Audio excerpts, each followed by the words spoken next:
Wildlife in the Fraser River has been discovered. It turns out a dam approved by the federal fisheries is ruining the spawning grounds for thousands of salmon. Alan Waterman explains. And if you can see, I mean, there's one, there's one, there's one. Frank Kwok is counting reds, the mounds of gravel that signify a nest of salmon eggs. Trouble is, these reds are high and dry. This is a red, this is a red. Open them up and you find alevins, newly hatched salmon, all dead. Frank Kwok volunteers as an advisor to federal fisheries. He also spends time rebuilding fish habitat. This breaks his heart. It's disgusting and very, very sad to see all this happen. Upstream near the Agassiz-Rosedale Bridge, a temporary dam built so dump trucks could access the gravel on a nearby island. Downstream, the water has dropped 1.5 meters, exposing a stretch of salmon spawning bed that measures 20 meters by 500 meters.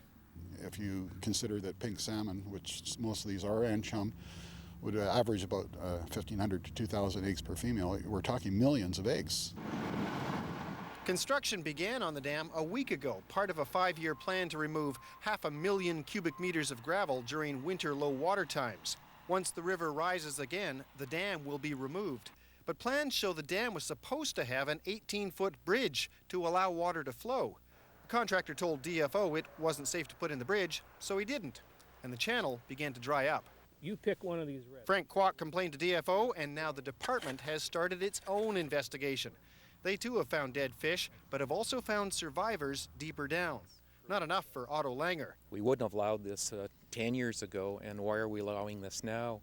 We're losing millions of young salmon here at a time of the year when industry shouldn't be in the river, and this is totally uncalled for. The minister has to wake up, and head should be rolling over this issue.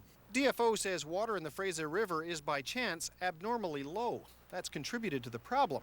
Still, the department has ordered the contractor to immediately install large culverts to redirect water back into the channel. As for whether the contractor will be charged, in doing more testing and seeing what the impact may or may not be, both naturally and because of the coffer dam.